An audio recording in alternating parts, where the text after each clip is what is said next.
Oke, selamat sore. Salam jumpa untuk teman-teman semua. Jadi pada sore hari ini saya akan memperkenalkan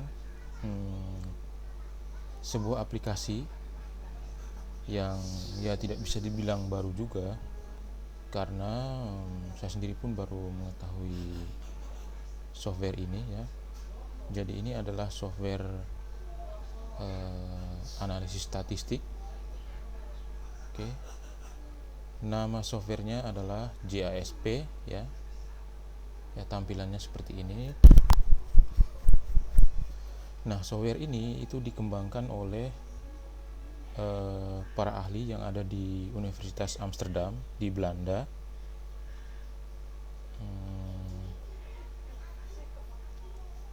Diberi nama JASP ya, diberi nama JASP, dan software ini diperuntukkan untuk analisis data yang sifatnya kuantitatif ya, sifatnya kuantitatif.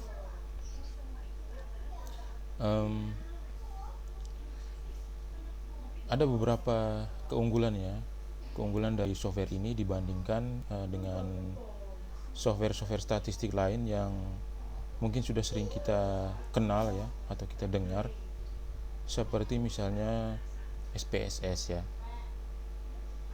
Nah, di tampilan aplikasi ini atau software ini itu sudah terlihat ada beberapa keunggulan ya. Pertama itu adalah free ya. Jadi software ini itu dia free ya, gratis teman-teman. Teman-teman bisa mengunduhnya di websitenya JASP. Untuk saat ini itu dia sudah sampai pada versi 0,13. Nah, saya sendiri mengunduh versi 0,13. Dia selalu mengeluarkan versi-versi terbaru, dan yang terbaru adalah 0,13 ini. Software ini ukurannya juga tidak terlalu besar ya, jika dibandingkan dengan misalnya SPSS. Nah, kalau SPSS itu kan dia sekitar 1 GB lebih ya ukurannya. Nah, sedangkan JASP ini tidak lebih dari 500 MB kalau saya tidak salah ukurannya. Jadi itu ya, dia free. Lalu yang kedua itu adalah friendly ya. Nah, friendly di sini maksudnya adalah tampilan dari software ini tuh friendly dan menarik ya. Nah, ini teman-teman lihat sendiri ya, tampilannya kan menarik sekali ya. Dihiasi dengan warna-warni yang terang dan menarik. Membuat kita itu ingin sekali untuk mengenal lebih jauh tentang software ini dan mempraktekkan analisis data menggunakan software ini. Lalu yang berikut adalah fleksibel ya. Nah, fleksibel ini maksudnya adalah software ini selain dia melakukan analisis data untuk yang klasik atau frekuentis, dia juga bisa melakukan analisis Bayesian. Nah, ini analisis Bayesian ini yang tidak bisa dilakukan oleh software statistik yang lain, misalnya SPSS yang sudah sering kita pakai itu ya, SPSS. Nah, SPSS tidak bisa melakukan analisis Bayesian. Nah, tapi kalau JASP ini dia mampu ya. Jadi dia mampu melakukan analisis klasikal maupun Bayesian. Nah, yang menarik dari software ini, di setiap kali keluarnya versi-versinya dia itu selalu dengan fitur-fitur yang baru ya. Nah, kelak di kemudian hari ya, menurut menurut analisis dari para ahli, nah bisa jadi bahwa software ini pun bisa melakukan analisis berdasarkan teori respon butir atau teori tes modern ya. Nah, itu bisa, misalnya yang terkenal itu adalah RAS model.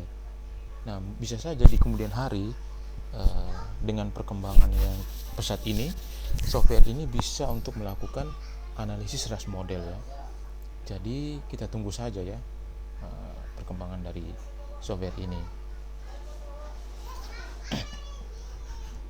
Nah, ada beberapa ahli itu yang menganalogikan JASP ini sebagai jadi mereka membandingkan antara JASP ini dengan SPSS. Nah, jadi ada beberapa ahli yang mengatakan bahwa atau menganalogikan bahwa JASP ini sebagai mobil keluaran baru. Nah, sedangkan SPSS itu adalah mobil tua yang sudah rongsok ya, yang mungkin sudah nggak pakai lagi gitu. Nah, itu bisa jadi bahwa di kemudian hari justru JASP ini yang akan menjadi software yang lebih banyak digunakan oleh orang dibandingkan dengan SPSS, mengingat fitur-fiturnya yang sangat banyak. Nah, apa saja sih fitur-fitur analisis yang ada atau menu-menu analisis yang ada pada software ini? Nah, mari kita lihat. Nah, di sini ini memang kurang jelas ya. Di bagian atasnya itu ada menu-menu ya. Tapi di sini kurang jelas karena kita belum memasukkan datanya. Nah, biasanya fitur-fitur ini akan terlihat jelas kalau kita sudah memasukkan data. Tapi untuk video kali ini saya tidak akan menjelaskan bagaimana caranya memasukkan data ya ke dalam software ini. Tapi saya akan menjelaskan dulu ini ya fitur-fiturnya. Jadi ada fitur deskriptif ya. Nah, deskriptif ini untuk misalnya kita mencari mean, median, modus, dan kategorisasi ya. Kita bisa memakai deskriptif ini. Lalu kita bisa t-test juga ya. Dia bisa juga untuk t-test. Nah, t-test ini misalnya teman-teman ada yang melakukan penelitian eksperimen. Nah, untuk membandingkan antara pre-test dan post-test, nah itu bisa melakukan dengan t-test ini ya. Lalu ANOVA, lalu ada mixed model, lalu ada regression ya. Nah, regression ini di dalamnya ada korelasi dan regression. Bisa regresi linear sederhana maupun regresi linear berganda. Lalu ada analisis faktor ya. Jadi teman-teman yang sedang melakukan analisis faktor, baik itu exploratory faktor analisis maupun confirmatory faktor analisis, itu bisa melakukannya di software ini ya. Nah, begitu juga dengan SEM ya. Kita lihat ada di sini juga ada SEM, bisa juga, dan masih banyak fitur-fiturnya yang lainnya. Kita lihat masih banyak ya, masih banyak sekali fitur-fiturnya. Jadi sebenarnya sangat menarik ya software ini. Nah, kira-kira seperti itu ya perkenalan kita dengan software yang baru ini. Mungkin kalau teman-teman ada yang begitu tertarik ya dengan software ini, ya bisa langsung mengunduh software ini di websitenya JASP. Oke, terima kasih teman-teman sudah menyaksikan video saya ini. Kita akan bertemu lagi di video-video saya selanjutnya. Terima kasih.